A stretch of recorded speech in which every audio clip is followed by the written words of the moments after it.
Debemos apreciar y cultivar la fe acerca de la cual testificaron los profetas y los apóstoles. La fe que echa mano de las promesas de Dios y aguarda la liberación que ha de venir en el tiempo y de la manera que Él señaló. La segura palabra profética tendrá su cumplimiento final en el glorioso advenimiento de nuestro Señor y Salvador Jesucristo, como Rey de Reyes y Señor de Señores. El tiempo de espera puede parecer largo, el alma puede estar oprimida por circunstancias desalentadoras, pueden caer al lado del camino muchos de aquellos en quienes se puso confianza. Pero con el profeta que procuró alentar a Judá en un tiempo de apostasía sin parangón, declaremos con confianza: Jehová está en su santo templo, calle delante de él toda la tierra. Recordemos siempre el mensaje animador: aunque la visión tardará aún por un tiempo, mas se apresura hacia el fin y no mentirá. Aunque tardare, espéralo, porque sin duda vendrá. El justo por su fe vivirá. Hola, mis apreciados hermanos, que el Padre Celestial les bendiga. Es para mí un gusto y un privilegio estar aquí nuevamente con ustedes, compartiendo el repaso de la lección de escuela sabática. Hoy vamos a ver la lección número 36 y realmente es una lección muy bonita y bueno, de allí vamos a sacar diferentes lecciones para nuestra vida cristiana práctica.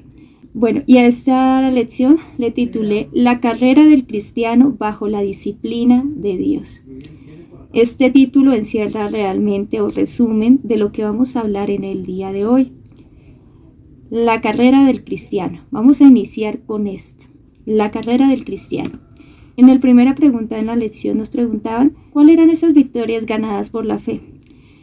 Durante todas estas lecciones anteriores hemos estado hablando mucho acerca de la fe y muchos ejemplos que aún las escrituras nos hablan con respecto a lo que es tener fe, y aún muchos ejemplos de nuestros antepasados de cómo estas personas, hijos, siervos del Señor, alcanzaron promesas por causa de la fe. Y uno de los ejemplos que quiero o que tengo aquí plasmados, vamos a pasarlos así rápidamente, es en el tema de Abel. Dice que Abel por la fe ofreció mejor sacrificio que Caín. Tenemos a Enoc, dice que por la fe Enoc caminó con Dios. Noé, por la fe Noé construyó el arca, aun cuando él no veía vestigios siquiera de que iba a llover, pero él por fe construyó el arca porque le creyó a Dios. También tenemos la lección de Abraham, mucho que hablar de Abraham, pero aquí no nos vamos a espaciar porque yo sé que en las lecciones anteriores se ha hablado con respecto a nuestro fiel padre Abraham. También tenemos a Jacob. Dice que Jacob por la fe bendijo a todos sus hijos. También tenemos a Moisés, otro gran personaje que también nos da muchísimas lecciones de fe. También tenemos a la caída del muro de Jericó. Si no hubiese sido por la fe, esos muros no hubiesen caído, pero ellos le creyeron a Dios y obedecieron a su palabra.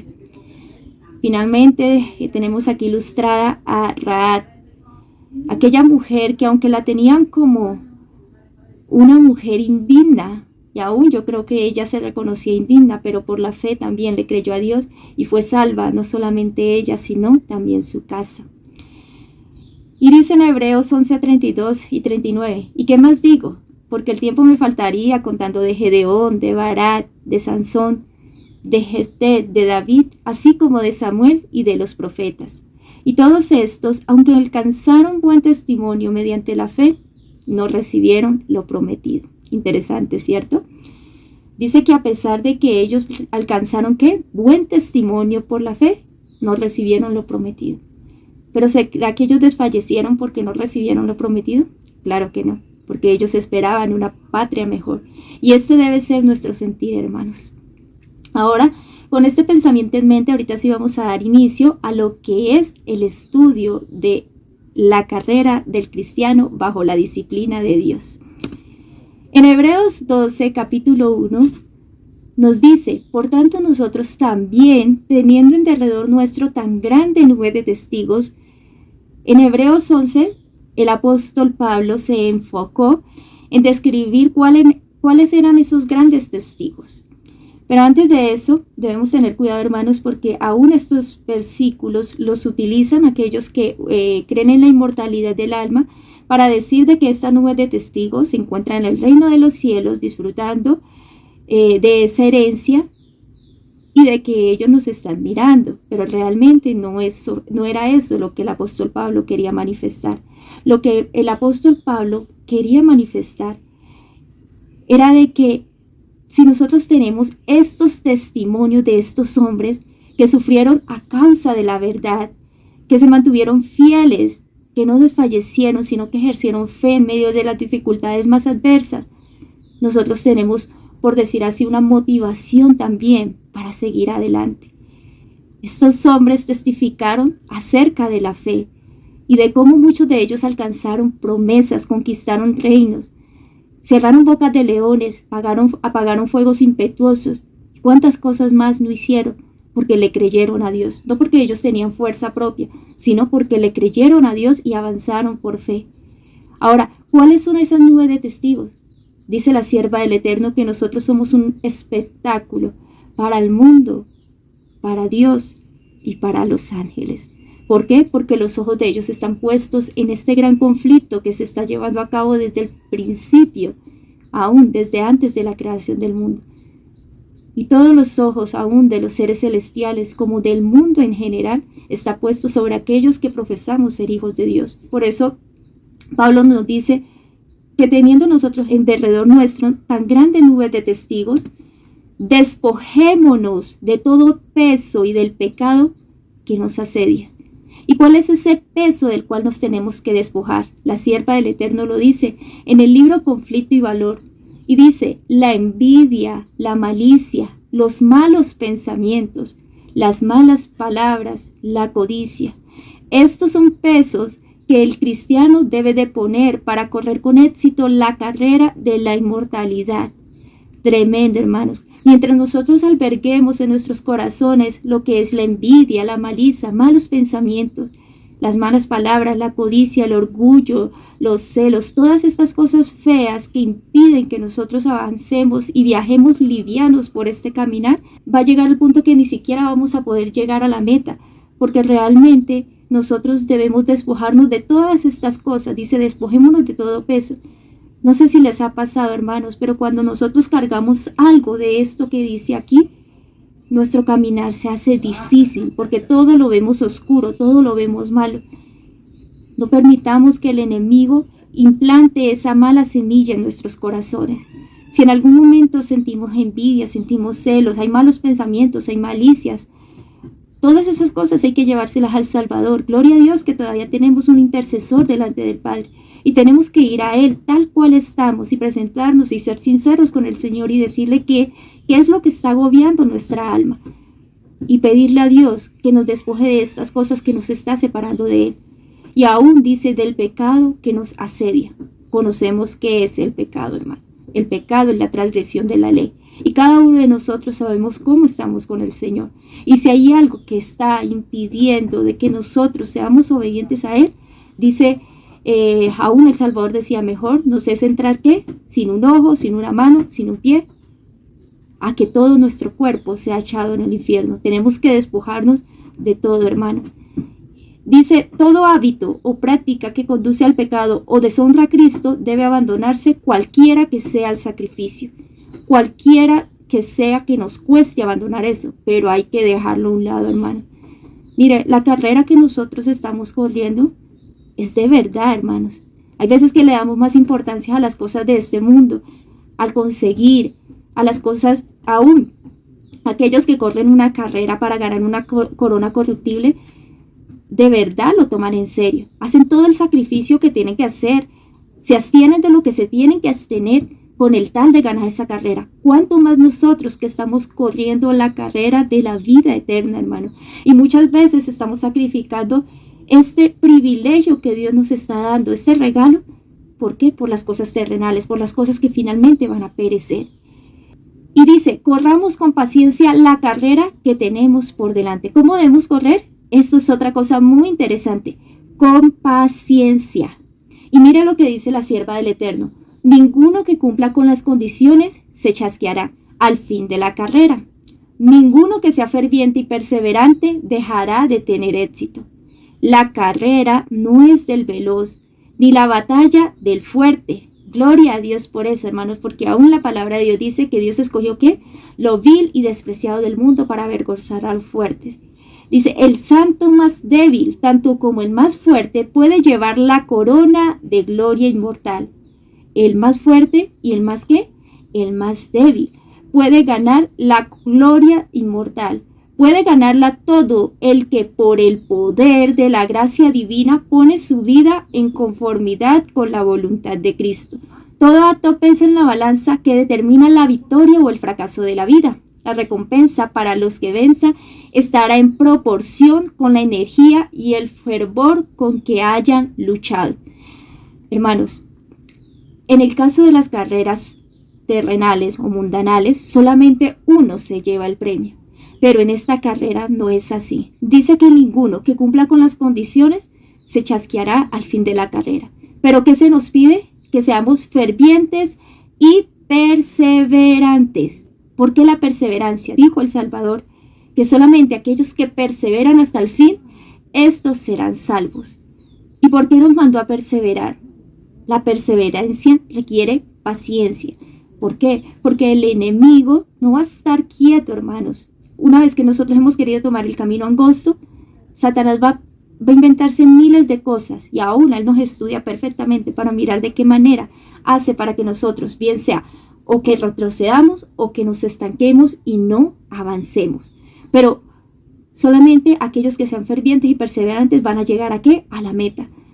Y ahorita más adelante vamos a ver de qué manera Dios quiere que avancemos, porque aún el Padre Celestial es tan bueno y misericordioso con nosotros que no nos ha dejado en esta carrera solos. Él sabe que en este caminar hay veces que desmayamos. Él sabe que en este caminar hay veces que nos debilitamos, que en este caminar hay veces que aún caemos. Pero Él ha hecho provisión para todo esto, para que en medio de todas estas dificultades y pruebas nosotros podamos levantarnos nuevamente para continuar. Pablo sabía que su lucha contra el mal no terminaría mientras durara la vida. Mira que hay algo interesante, hermano, y es que debemos meternos a la cabeza de que mientras nosotros estemos aquí en este mundo de pecado y mientras nosotros estemos viviendo en esta carne, en esta naturaleza caída, la lucha contra el mal no ha acabado. Solamente cuando crucemos el río, ahí es cuando podemos decir, hecho está, ya podemos hallar reposo, ya podemos descansar. Pero mientras estemos de este lado de la Canaán celestial, la lucha debe ser constante. No hay un día en el que nosotros tengamos derecho a bajar la guardia, porque si nosotros en un solo día perdemos de vista al Salvador y bajamos la guardia, ese día el enemigo no baja la guardia. El enemigo está ahí mirando a ver cómo hace para hacernos caer. Por eso debemos estar constantemente teniendo nuestra mirada en la meta. Dice, siempre comprendía la necesidad de vigilarse severamente para que los deseos terrenales no se sobrepusieran al celo espiritual. Decía Pablo, lo que yo quiero hacer, no lo hago, pero lo que no quiero hacer, eso es lo que hago. Pero porque él reconocía que había una lucha interna, él deseaba hacer la voluntad del Señor, pero decía que sus deseos carnales batallaban contra esos anhelos del Espíritu. Pero mire que ninguno que lucha perseverantemente y que se vigila severamente se chasqueará, porque Dios ha prometido que Él sería un refugio para aquellos que lo buscasen. Allí está la clave, hermanos, y ahora lo vamos a ver. Con todo su poder continuaba luchando contra las inclinaciones naturales. Siempre mantenía ante sí el ideal que debía alcanzarse. ¿Cuál es ese ideal, hermanos? Nosotros no debemos mirar hombres, porque nosotros los seres humanos somos falibles y a veces tenemos ese problema. Y si nosotros nos quedamos mirando a los hombres, vamos a poder llegar a dos errores.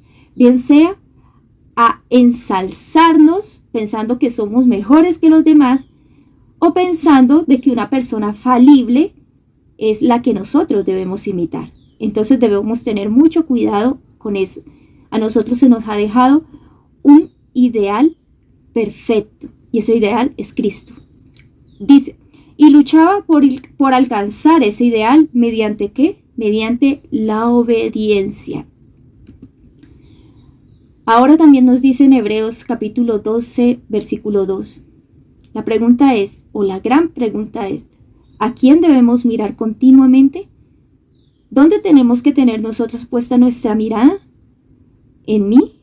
¿En cómo estoy yo haciendo las cosas? ¿En cómo estoy yo llevando el evangelio?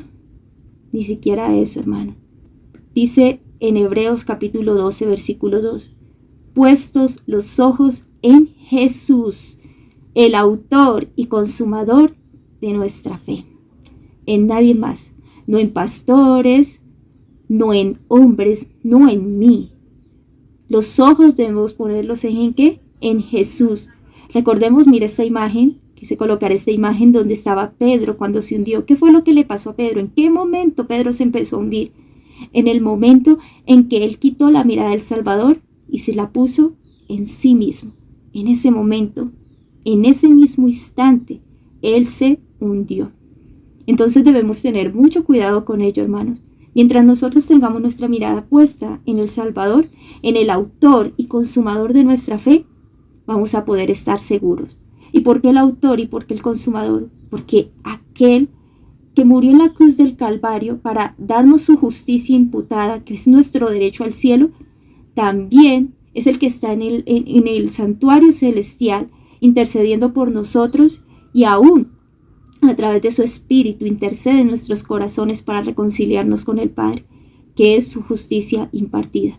Y ahí vemos también un claro ejemplo de que no hay otro que va a terminar la obra que Él empezó, sino que aquel que comenzó esa buena obra en cada uno de nosotros, la perfeccionará y aún la terminará hasta la venida del Salvador. Sigue diciendo, el cual por el gozo puesto delante de él sufrió la cruz, menospreciando el oprobio, y se sentó a la diestra del trono de Dios. Ahora, ¿cuál era el gozo puesto delante de él? Yo les pregunto, hermanos, ¿será que el Salvador allá en el reino de los cielos no lo tenía todo? Claro que sí. Él lo tenía todo. Él no necesitaba nada más.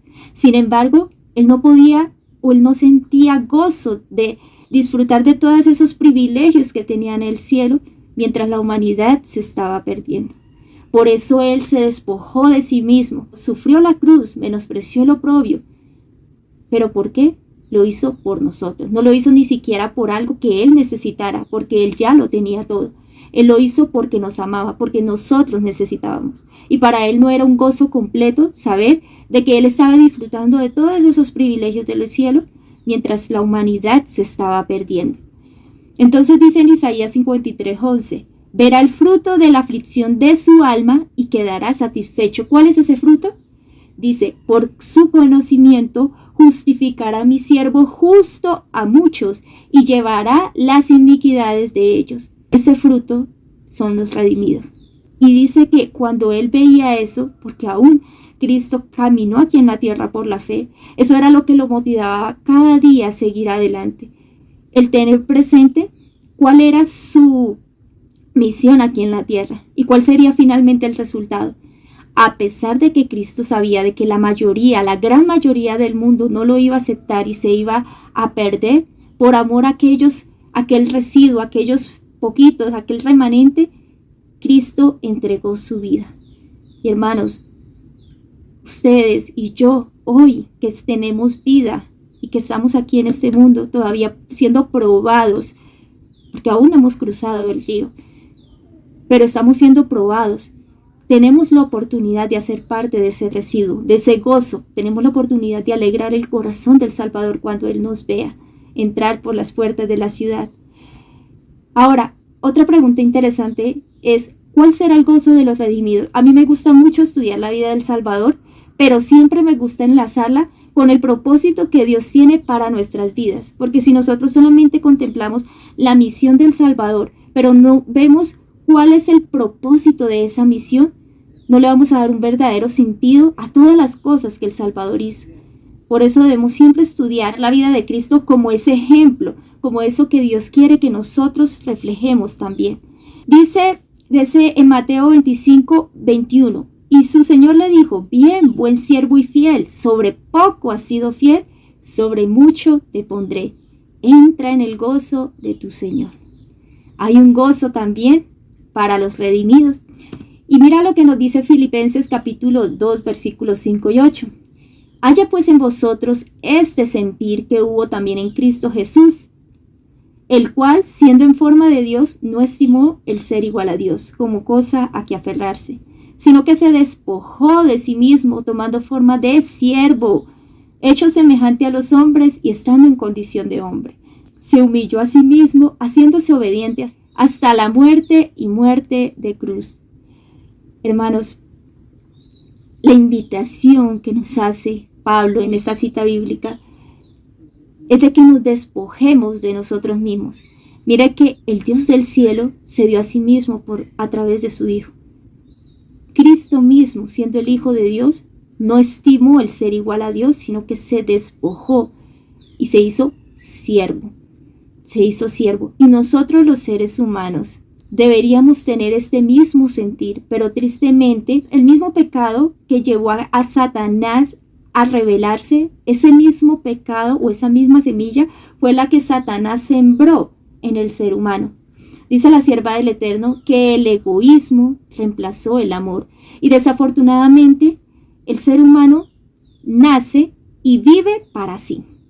Y aún eso es lo que muchos de nosotros recibido de nuestros padres. Hemos sido criados con la idea, y aún la sociedad nos ha metido esto, de que nosotros debemos siempre vivir para nosotros mismos, siempre con el ánimo de ¿qué? De sobresalir, de ser más que los demás.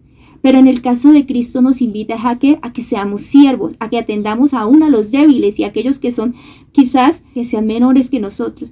Pero en el reino de los cielos el mayor es el que sirve, no es el que es servido, porque aún el Dios del universo, a pesar de que es dueño de todo, Él nos sirve a nosotros, porque Él a través de toda su creación la ha dispuesto es para que nosotros podamos hacer uso de ella. Y en el sacrificio y en la vida de Cristo vemos más este principio del amor abnegado. Y eso es lo que nos invita Dios a nosotros también. Dice en el deseado de todas las gentes: cuando los discípulos de Cristo devuelvan lo suyo al Señor, acumulan tesoros que se les darán cuando oigan las palabras. Mire de que muchos de esos resultados no los vamos a ver aquí en esta tierra, así como pasaron con nuestros antepasados, de que ellos escucharon la promesa, pero ni siquiera la recibieron aquí. Y a nosotros se nos dice lo mismo. Ustedes quizás van a trabajar sin fruto aquí en esta tierra, pero ¿cuándo se dirán estas palabras? Bien, buen siervo y fiel, entra en el gozo de tu Señor, el cual, habiéndole sido propuesto gozo, sufrió la cruz, menospreciando la vergüenza, y sentóse a la diestra del trono de Dios. El gozo de ver almas redimidas, almas eternamente salvadas, es la recompensa de todos aquellos que ponen los pies en las pisadas de aquel que dijo: sígueme. Nosotros no esperemos, hermanos, que el gozo va a ser que vamos a tener más prosperidad económica, no esperemos de que vamos a tener quizás más aceptación de parte de los demás, o que vamos a ser famosos por predicar el evangelio. Nada de eso, hermano, nada de eso es el gozo, o ha de ser el gozo de los redimidos del Señor. ¿El gozo cuál es? El gozo de ver almas redimidas, que ese sea nuestro sentir, que todo lo que hagamos sea realmente para honrar y glorificar a Dios y no para exaltarnos a nosotros mismos, porque esa es la lucha que ha habido desde el principio y que hay actualmente, esa lucha de que el yo siempre quiere tomar la posición que le pertenece a Dios. Recordemos cuál fue el pecado de Eva. Eva no se conformó con la posición que le dio Dios, sino que cuando Satanás le dijo: seréis como Dios, ella codició también ese lugar. Y es lo mismo que está haciendo actualmente el enemigo. Quiere que nosotros no estemos conformes con lo que se nos ha entregado, sino que siempre queramos más. Debemos pedirle mucho al Padre Celestial que nos dé humildad, mansedumbre, porque es lo único, hermanos, es lo único que nos llevará al cielo. Mientras nosotros seamos orgullosos, mientras nosotros seamos egoístas, mientras nosotros seamos vanagloriosos, nosotros no vamos a poder mirar el rostro del Señor, porque así como Satanás se rebeló, quizás si Dios se llevase a una persona con esos problemas que tiene aún en su corazón, finalmente aún podría volverse a desatar otra rebelión en el cielo. Y por eso Dios no va a poner en peligro nuevamente a su creación. Dios va a estripar el pecado de raíz. Mirar a Cristo, ¿contra qué nos guardará?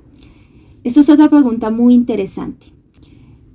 Dice Hebreos 12, 3 y 4. Considerad aquel que sufrió tal contradicción de pecadores contra sí mismo, para que vuestro ánimo no se canse hasta desmayar, porque aún no habéis resistido hasta la sangre, combatiendo contra el pecado. Interesante. Consideremos a aquel que sufrió tal contradicción de pecadores contra sí mismo, para que nuestro ánimo no se canse.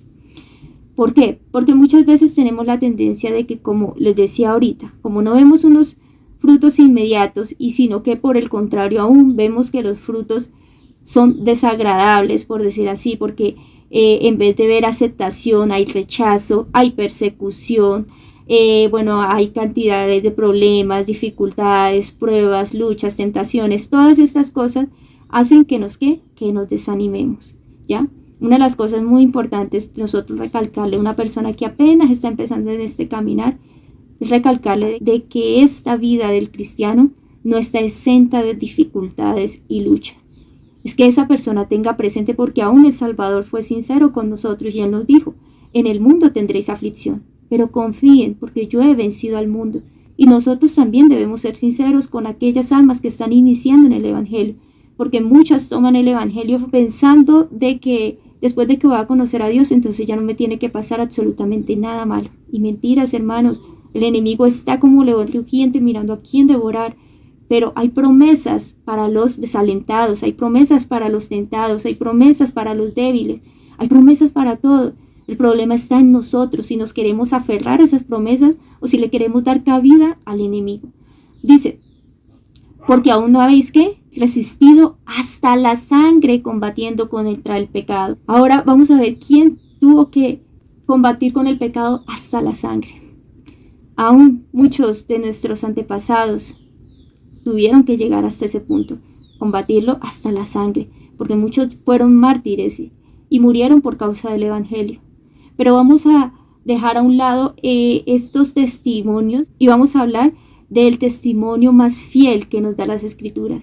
Y es más fiel no porque los otros sean mentiras, sino porque es que la vida de Cristo, Jesús, fue una vida inmaculada, una vida sin defecto, que a pesar de que Cristo tenía en su naturaleza carnal, en su naturaleza humana, esas mismas debilidades que nosotros tenemos y cargamos, sin embargo, Él jamás se dio a la tentación, y esto fue lo que lo hizo un varón diferente a todos los demás. En Lucas capítulo 22, versículo 44 nos dice la palabra del Señor, que Él, estando en agonía, oraba más intensamente, y su sudor era como grandes gotas de sangre que caían hasta la tierra. En Isaías 53:3 nos habla el profeta de Cristo, despreciado y desechado entre los hombres, varón de dolores, experimentado en quebranto, y como que escondimos de él el rostro, fue menospreciado y no lo estimamos. Y ahora en Hebreos 5:7, quiero que le prestemos mucha atención a este versículo, dice: y Cristo en los días de su carne, ofreciendo ruegos y súplicas con gran clamor y lágrimas al que le podía librar de la muerte, fue oído a causa de su temor reverente. Fue oído ¿de qué? Dice aquel que lo podía librar de la muerte. Y algo interesante, hermanos, es que Cristo tuvo que gustar la muerte en su carne, pero fue librado realmente de la muerte, porque a pesar de que todos los pecados de los seres humanos fueron cargados sobre él, él venció al pecado en su carne porque jamás pecó. Y por lo tanto, la muerte no tenía poder sobre él. Él sufrió la primera muerte, en las cuales todos nosotros tenemos que participar, pero la segunda muerte no, que es la muerte definitiva, la muerte final. ¿Pecó Jesús en alguna de sus tentaciones? En 1 de Pedro capítulo 2, versículo 21 y 23 nos dice la palabra del Señor: pues para estos fuisteis llamados, porque también Cristo padeció por nosotros, dejándonos ejemplo para que sigáis sus pisadas, el cual no hizo pecados, ni se halló engaño en su boca, quien cuando le maldecían nos respondía con maldición, y cuando padecía no amenazaba, sino que encomendaba la causa al que juzga justamente. Cristo jamás justificó un mal pensamiento, un mal comportamiento, y nunca se justificó a decir yo hice esto porque me hicieron esto, sino que él decía que todo se lo encomendaba a aquel que juzga justamente, porque nosotros a veces tenemos esa tendencia, hermano, de que hay veces que justificamos nuestro mal comportamiento, pero aquí Cristo nos demostró de que por más severamente tentados que seamos, eso no nos da a nosotros derecho a pecar, no nos da derecho a rebajar las normas, no nos da derecho a apartarnos en un ápice de lo que el Señor ha dicho. Porque ¿qué hacía Cristo? Dice que él encomendaba su causa a su Padre. Y es lo mismo que se nos manda a nosotros, hermano. Cuesta, claro que cuesta, pero ahí es donde tenemos que ejercer fe, hermanos. Ahí es donde es probada nuestra fe realmente, si verdaderamente creemos que Dios es real. Porque si nosotros no creemos que Dios es real, entonces vamos a intentar a solucionar las cosas por nuestras propias fuerzas. Algo interesante, hermanos, es que Jesús tuvo que pasar por una batalla espiritual, mental y corporal. Él fue tentado en todos los aspectos. Por eso es que la palabra de Dios nos dice que todo nuestro ser entero, espíritu, alma y cuerpo, o espíritu, mente y cuerpo, deben ser guardados irreprensibles hasta la venida del Salvador. Parece algo difícil, pero el Salvador lo hizo. Rápidamente vamos a pasar, no vamos a leer las citas por cuestiones de tiempo, pero vamos a mirar estas escenas, y es que Cristo, cuando fue bautizado, recibió una aprobación del Padre. Este es mi Hijo amado. Cristo debía confiar en esta palabra, y él se fue al desierto a estar en comunión con su Padre antes de iniciar su ministerio. Pero ¿qué ocurrió? Después de 40 días de él estar en ayuno y oración, dice que hubo un momento en que él sintió hambre y estaba debilitado por el hambre. Entonces, en ese momento más débil, el enemigo vino y lo cogió. ¿Y qué quería hacer el enemigo? Hacerlo dudar de esa palabra. Si eres el Hijo de Dios. Sin embargo, vemos que Cristo, por el poder de la palabra de Dios, venció. Escrito está. Aquí se desató esa batalla espiritual, y si lo desean leer en el libro del deseado de todas las gentes, es impresionante esta lucha que tuvo el Salvador aquí, porque él iba a iniciar su ministerio, y es esto, la sierva del Eterno lo compara con la caída que tuvo nuestros primeros padres en el Edén, y la condición debilitada y aún más desfavorable o desventajosa en la que se encontraba el Salvador. Y sin embargo, él venció aquí. Ahora, antes de entrar a él a las últimas horas de su vida, él tuvo una angustia mental. Pero interesante, hermanos, de que antes de que él entrara en Getsemaní, donde él empezó a sudar grandes gotas de sangre, dice que antes de eso, unos días antes, fue la transfiguración. Y otra vez el Padre Celestial confirmó ese testimonio y volvió y dijo: este es mi Hijo amado, a él oíd. Y aún envió a 2 de sus profetas, a Elías y a Moisés. Y interesante que aquellos que mandó fueron aquellos que también habían pasado por los 40 días de ayunos, así como él lo pasó. Pero cuando él llegó al Getsemaní, se encontraba como en una angustia mental. La sierva del Eterno lo describe de una manera impresionante, donde el enemigo otra vez le estaba haciendo dudar de esta misión a la cual él había sido enviado. Hasta el punto de que le empezaba a recalcar: mire, uno de tus discípulos te traicionó, el otro te va a negar. ¿Por qué tienes que cargar con todo esto? Y eso fue una lucha mental dura para el Salvador. Que le estén diciendo aún de que aquellos que él había venido a salvar lo estaban rechazando. Pero sin embargo, a pesar de que él le dijo al Padre: Padre, si tú quieres, puedes pasar de mí esta copa, pero no se haga mi voluntad. A la final, él se sometió a Dios: hágase tu voluntad. Y efectivamente sabemos de que Cristo tuvo que beber esa copa y dolor corporal.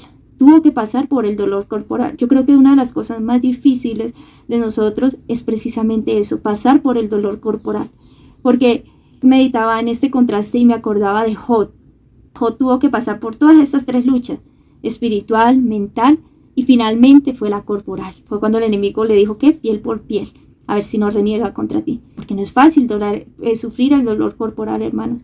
Pero Cristo, aún estando allí colgado en la cruz, y volvía y le decían: los soldados, los fariseos le decían, si tú eres hijo de Dios, otra vez le hacía dudar de su posición, que le decía, sálvate a ti mismo.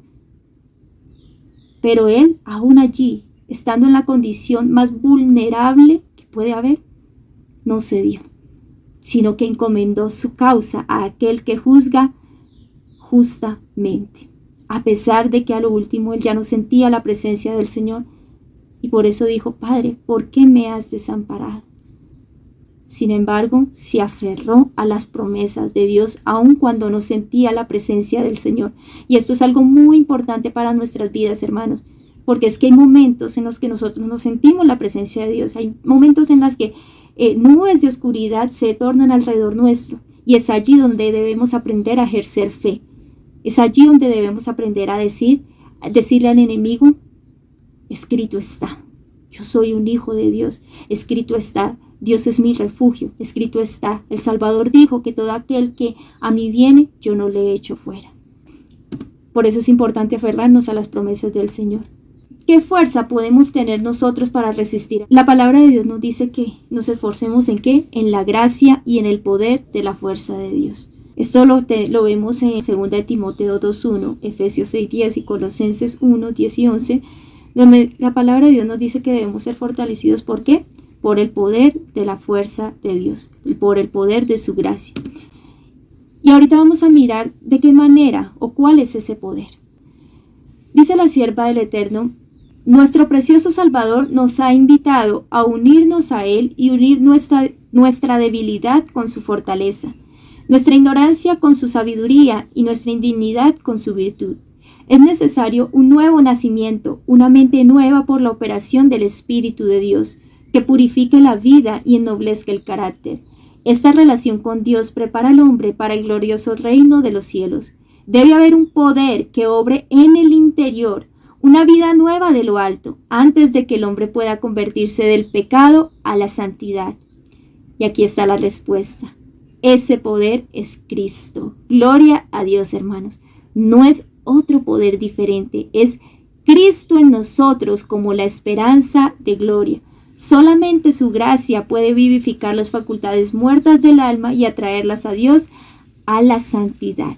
Necesitamos un nuevo nacimiento y necesitamos que una nueva vida sea implantada en nosotros, y ese poder, esa vida que necesitamos es la vida de Cristo Jesús. Vamos a enfocarnos en el otro tema, que es la vara de la corrección y el amor de Dios. En Proverbios capítulo 29, versículo 15 y 17, nos dice el sabio Salomón, la vara y la corrección dan sabiduría, mas el muchacho consentido avergonzará a su madre. Corrige a tu hijo y te dará descanso y dará alegría a tu alma.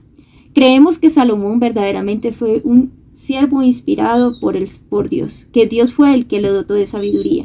Y si él escribió esto, en cuanto a la educación que nosotros como hijos necesitamos cuando estamos en nuestros primeros años, él lo escribió inspirado por Dios. Y por tanto, Dios de esta misma manera, como Padre, nos educa a nosotros también. Necesitamos corrección para recibir sabiduría, porque es que cuando nosotros no somos corregidos, somos ¿qué? Necios, infatuos. Dice, corrige a tu hijo y te dará ¿qué? Descanso y alegría.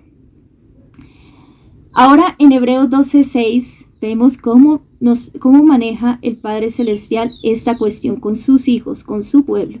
Dios al que ama, disciplina y azota a todo aquel que recibe por hijo. Dice la palabra del Señor, y ya habéis olvidado la exhortación que como a hijos se os dirige. ¿Cómo a qué? Como a hijos, porque si verdaderamente creemos que somos hijos de Dios, vamos a creer que Dios nos va a tratar como ¿qué?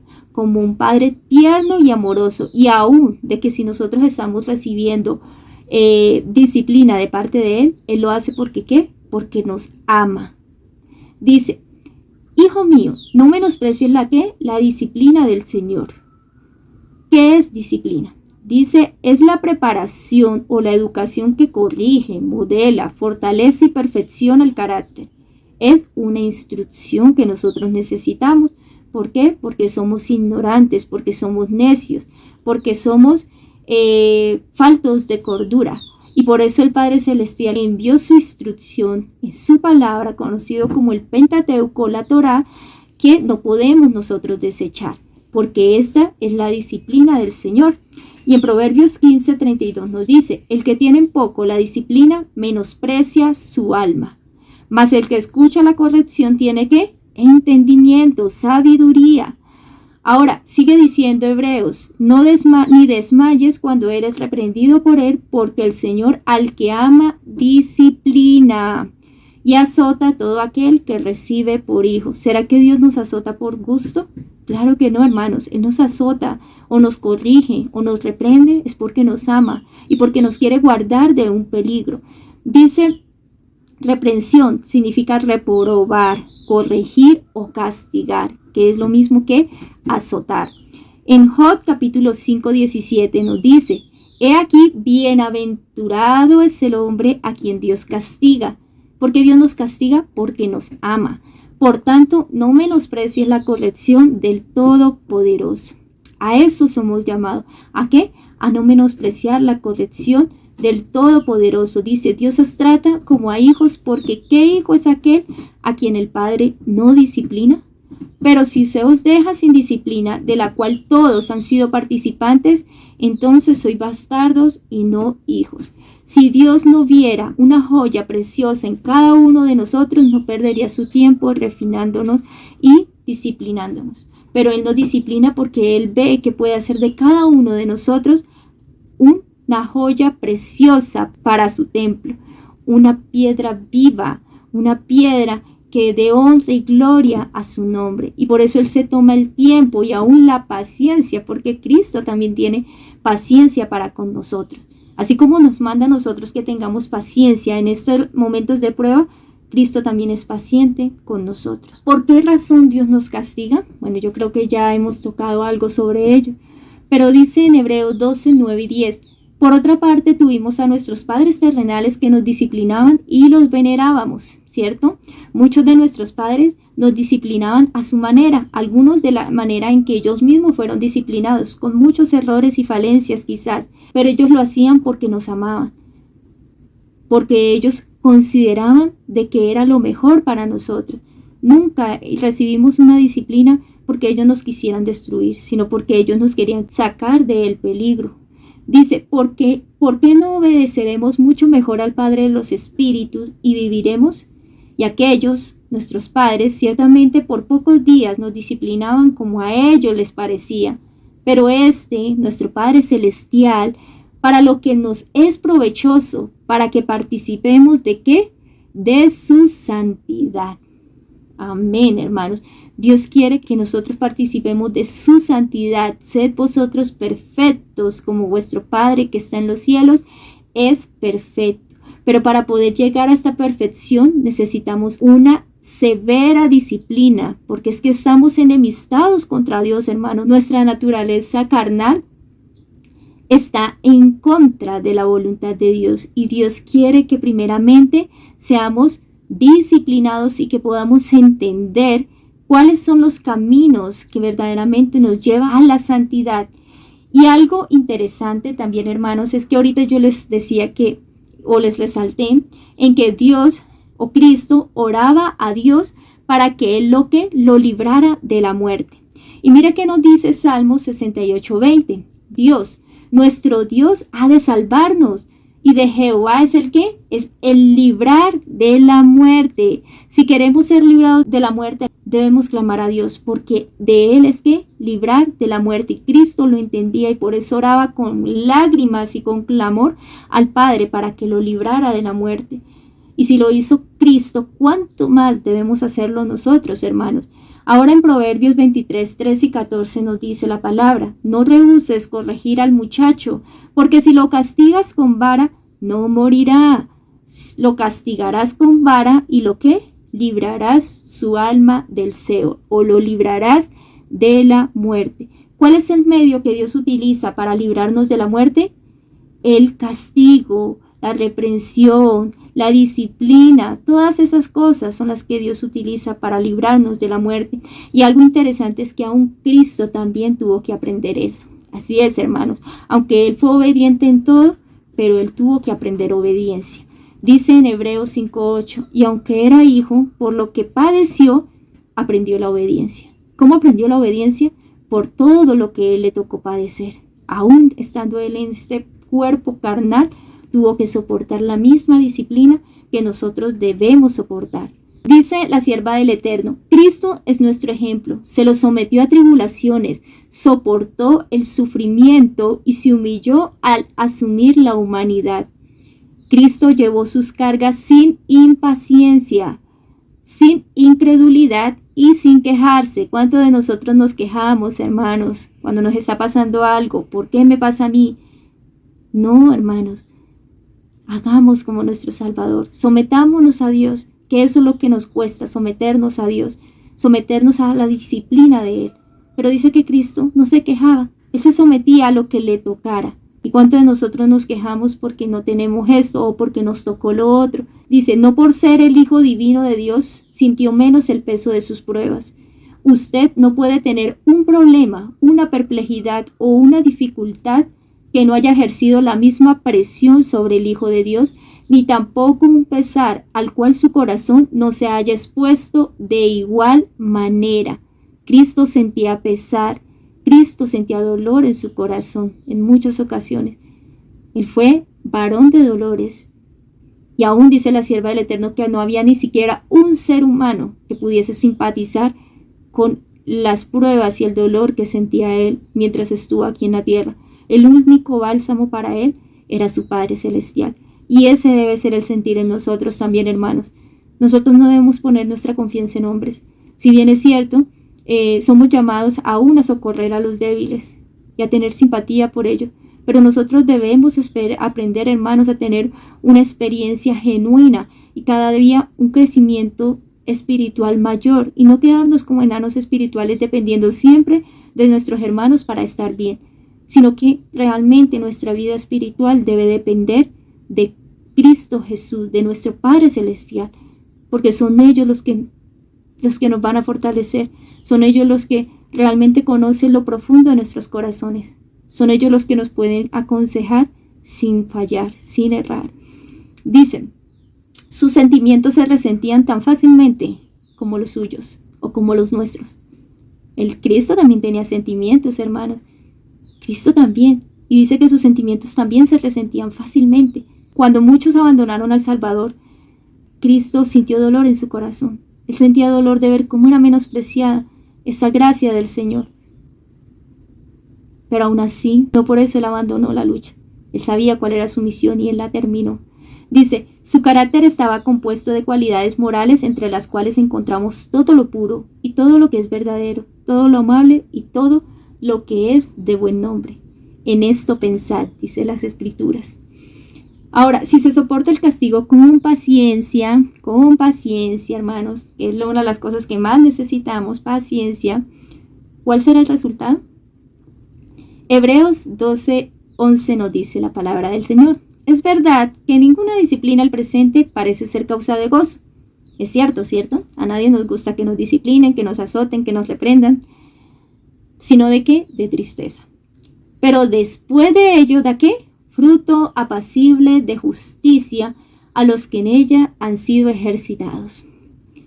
Los que hemos pasado por la disciplina del Señor hemos experimentado esto tan duro, pero tan bonito a la vez. Porque después de que hemos pasado la prueba, nos sentimos gozosos, felices, porque vemos el resultado glorioso. ¿Y cuáles son esos frutos? Esos frutos los vemos en Gálatas 22:23. Amor, gozo, paz, paciencia, benignidad, bondad, fe, mansedumbre y templanza. Estos frutos no se van a dar así porque sí. Si nosotros le vamos a pedir paciencia a Dios, Dios va a mandarnos pruebas para poder ejercitar la paciencia. Si nosotros le pedimos amor, pues Dios nos va a mandar a pruebas para que podamos ejercitar más ese amor. O así con todo lo que necesitamos, hermano. Dios no nos lo va a dar así por arte de magia, sino que Él va a empezarnos a poner ¿en qué? En el taller para empezar a pulir aquellas cosas que necesitamos dejar a un lado y empezar a fortalecer aquellas cosas que Dios sabe que tienen un valor inigualable para el reino de los cielos. ¿Qué nos manda el apóstol Pablo y el apóstol Pedro? Y mire qué bonito esto. estas dos citas que estaban en la escuela sabática, porque nos lo dicen dos de sus discípulos, no solamente uno, sino que aquí nos muestra de que todo hijo de Dios tiene que experimentar esto. Y es que regocijo en medio de las tribulaciones. ¿Será que el apóstol Pablo y el apóstol Pedro no tuvieron que vivir esto en carne propia? ¿No tuvieron que vivir tribulaciones en carne propia? Claro que sí, pero ellos se gozaban en el Señor. Pablo nos decía en Romanos, y no solo esto, sino que también nos gloriamos en las tribulaciones, sabiendo que la tribulación produce paciencia. Y la paciencia prueba o aprobación de Dios. Y la aprobación de Dios nos da ¿qué? Esperanza. Y la esperanza no avergüenza. Esas promesas, esa esperanza de Dios no avergüenzan. ¿Porque qué? Porque el amor de Dios ha sido derramado en nuestros corazones por el Espíritu Santo que nos fue dado. Y Pedro nos decía, o nos dice, si sois vituperados por el nombre de Cristo, ¿sois qué? Bienaventurados, porque el glorioso Espíritu de Dios reposa sobre vosotros. Ciertamente de parte de ellos Él es blasfemado, pero por vosotros es ¿qué? Glorificado. Gloria a Dios, hermanos. ¿Por qué se gozaban ellos? Porque ellos sabían de que mientras estaban sufriendo por Cristo, el Espíritu de Cristo reposaba sobre ellos y para ellos eso tenía un valor incomparable. Tanto así de que ellos se gozaban en medio de la tribulación, porque mientras su cuerpo estaba siendo atribulado, el nombre de Cristo estaba siendo exaltado. Por eso es tan importante, hermanos, que nosotros tengamos en cuenta lo siguiente. ¿Qué debemos de hacer? Por lo cual, levantad las manos caídas y las rodillas paralizadas. Estos son símbolos de aquellos que están desanimados, que están tristes, que están aquellos que no quieren continuar, que sus rodillas están paralizadas para seguir corriendo esta carrera. Sus manos están abajo, ya no quieren más, ya no quieren continuar. Pero qué bonita amonestación que nos hace aquí, que dice, levanten las manos caídas. Quizás muchos hoy de los que nos están escuchando se encuentran en esta condición, así, con las manos caídas y con las rodillas paralizadas, que no quieren continuar. Pero el apóstol nos dice, levántense, avancen esta carrera y lleguen a la meta. Y haced ¿qué? Sendas derechas para vuestros pies, para que el cojo no se salga del camino, sino que sea sanado. Y algo interesante, hermanos, acá es de que nosotros tenemos aún una responsabilidad grande, no solamente con nuestra propia alma, sino también con las almas de nuestros hermanos. ¿Qué responsabilidad tenemos con nuestros hermanos? En Romanos 14:7 nos dice que ninguno de nosotros vive para sí.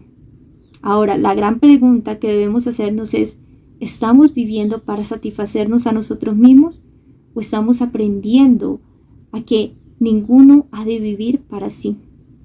Cristo se despojó a sí mismo para vivir por nosotros. Ahora, ¿será que nosotros estamos viviendo para vivir por Él y por nuestro prójimo? Mateo 18:6 nos dice, y cualquiera que haga tropezar a alguno de estos pequeños que creen en mí, mejor le fuera que le colgase el cuello una piedra de molino de asno y que se le hundiese en lo profundo del mar. Nosotros podemos ser piedra de tropiezo. Los ojos del mundo están puestos sobre nosotros. Y si bien es cierto que una de las cosas que yo recalqué mucho es que nuestra mirada no debe estar puesta en los hombres, también es cierto que hay muchos hombres que quizás están poniendo la mirada sobre nosotros. Y dice la palabra de Dios, ay del mundo por los tropiezos, porque es necesario que vengan los tropiezos, pero ay de aquel por quien viene el tropiezo. Ay de mí si soy una piedra de tropiezo para mi hermano, si la influencia que yo estoy ejerciendo sobre mi hermano es negativa, porque hay hermanos más débiles, que ellos tienen que irse cada día fortaleciendo en el Señor, pero hay unos que son niños espirituales y que todavía necesitan orientación, y que nosotros quizás somos esa orientación de ellos. Pero entonces, ¿cómo estamos llevando a cabo este papel aún que el Padre Celestial ha ejercido sobre nosotros? En Hebreos 12:15, y ya con esto finalizo, hermanos, nos dice la palabra del Señor, mirad bien, no sea que alguno deje de alcanzar la gracia de Dios, que brotando alguna raíz de amargura os estorbe, y por ella muchos sean contaminados. Ojo con esto, hermano, que nuestra influencia, que nuestro hablar, que nuestras palabras, nuestras obras, muestren que verdaderamente estamos caminando con el Salvador y no seamos o no nos convirtamos nosotros en una piedra de tropiezo que lleva a nuestro hermano a apartarse del Señor. Hermanos, que el Padre Celestial les bendiga. Espero que esta meditación haya sido de bendición para ustedes, así como lo ha sido para mí. No nos rindamos. Continuemos esta carrera pacientemente, soportando la disciplina del Señor, pero confiando siempre en que el Padre Celestial y su amado Hijo terminarán esa obra que ha iniciado en cada uno de nosotros. Sin embargo, todo depende de si nosotros cumplimos con las condiciones y aún nos sometemos a la vara de corrección del Señor y nos aferramos al poderoso brazo de Dios, porque si no, hermanos, estamos perdidos. Que el Padre Celestial les bendiga, y para mí realmente fue un gusto haber compartido con ustedes una vez más. Un abrazo y una feliz semana.